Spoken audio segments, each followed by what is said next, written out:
Hi everyone, glad to see you back on the channel. Today we're diving into a story that quietly but permanently reshaped modern air combat.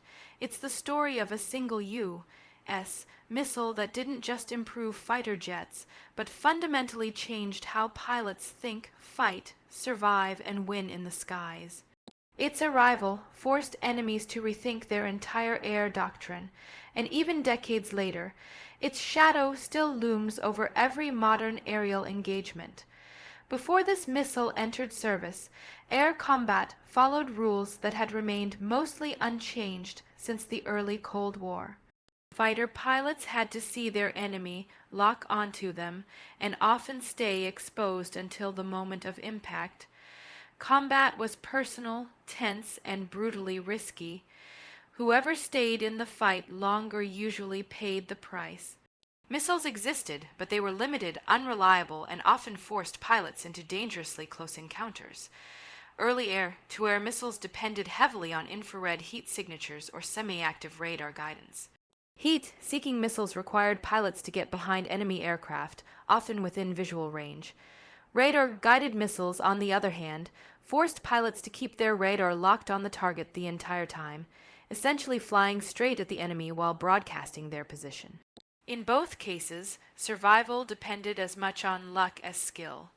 During conflicts like Vietnam, these limitations became painfully clear. Advanced jets were forced into dogfights reminiscent of World War II. Missiles missed, locks broke. Pilots had to rely on cannons and close-range tactics, even while flying supersonic aircraft designed for modern warfare. It was a harsh lesson that technology alone didn't guarantee dominance. The United States knew something had to change.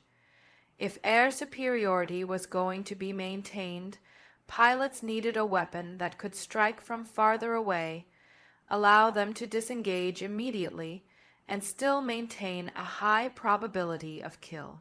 This wasn't just about range, it was about information, survivability, and control of the battle space.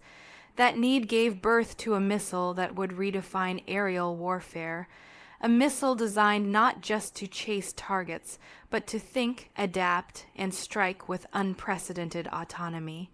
This missile was the AIM-120 AMRAAM, the Advanced Range Air-to-Air Missile. Its name may not sound dramatic, but its impact was nothing short of revolutionary. What made this missile different wasn't just its speed or range, but its guidance philosophy. For the first time, a missile could be launched and then guide itself independently using active radar. This meant a pilot no longer had to babysit the missile all the way to the target. Once fired, the missile could hunt on its own. This concept, known as fire and forget, completely changed pilot behavior.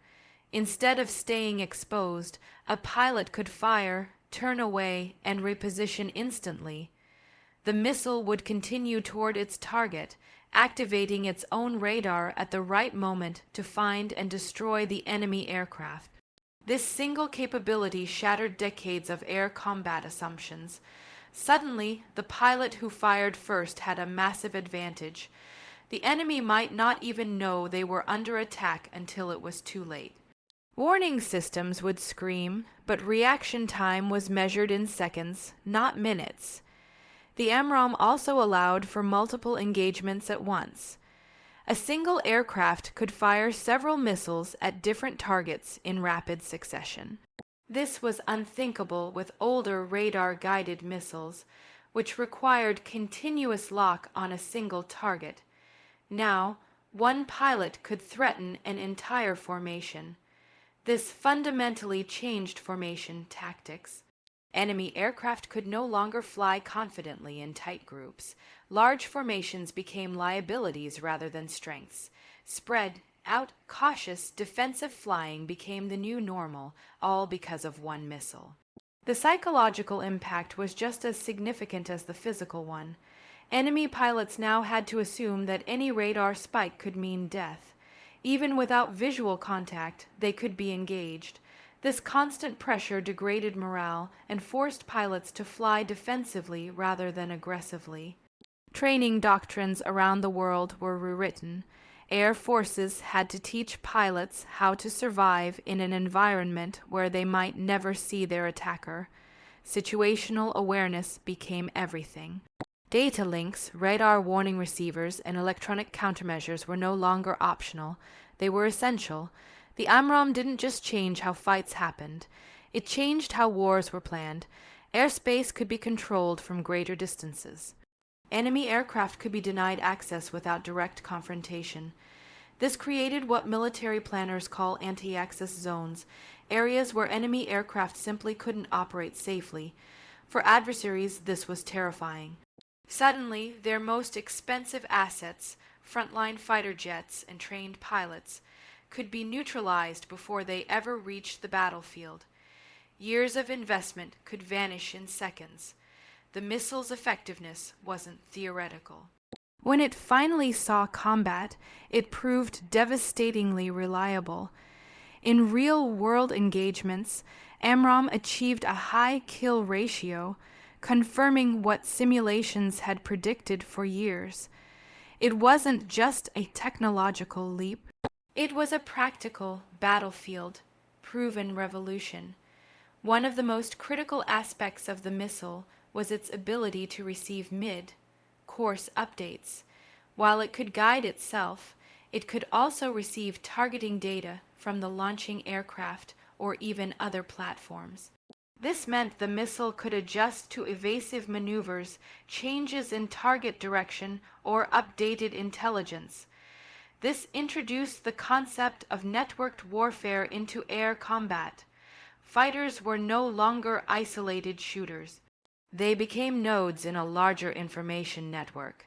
Data from a WACS aircraft, satellites, and other fighters could all feed into a single missile's guidance system.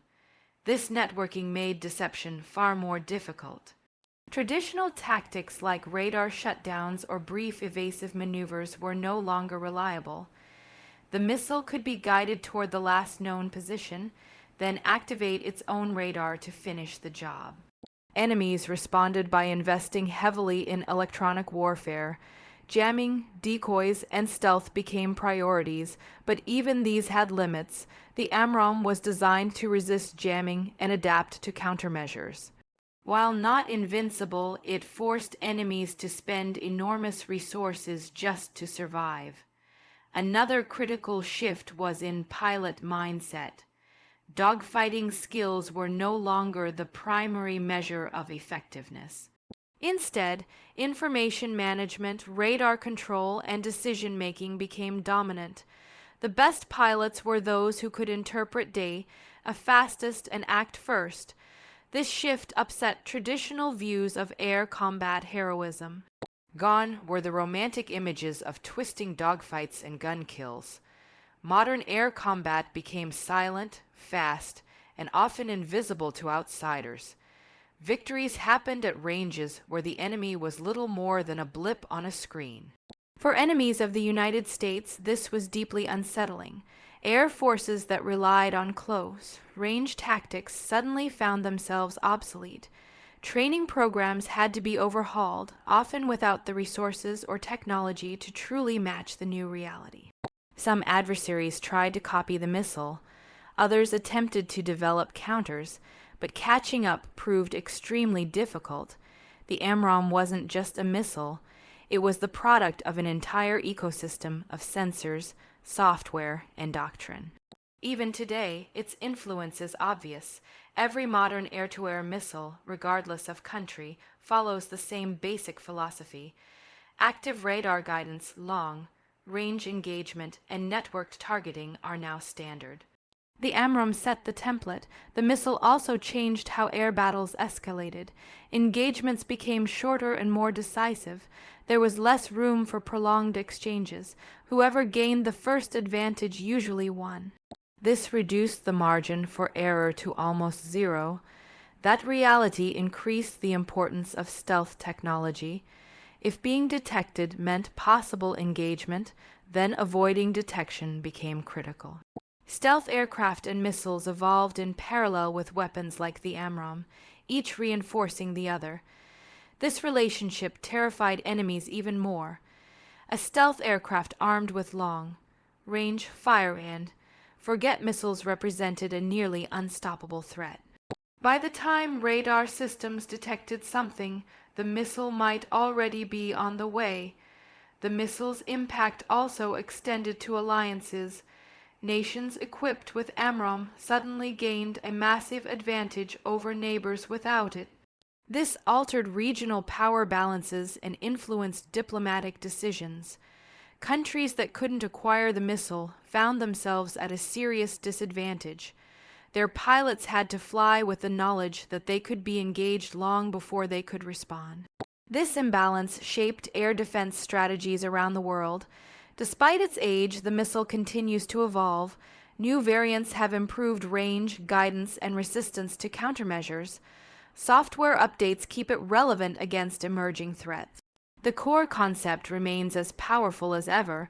What truly changed air combat forever wasn't just the missile's performance, but the fear it introduced, fear of unseen attacks, fear of invisible enemies, fear of engagements that offered no chance to fight back. This fear altered behavior before combat even began. Pilots flew differently, commanders planned differently, entire air forces adjusted their doctrines simply to avoid facing this weapon. In many ways, the AMRAAM ended the era of traditional air combat. It replaced it with something colder, faster, and far more lethal. Air battles became contests of information dominance rather than physical maneuvering. And perhaps that's the most profound legacy of this missile. It marked the moment when air combat truly entered the information age. Sensors, data links, and algorithms became just as important as speed and agility. Enemies weren't just terrified of being shot down. They were terrified of being outmatched before the fight even started. That psychological edge may be the missile's greatest achievement. Thanks for watching. Don't forget to like the video, leave a comment, and subscribe to the channel.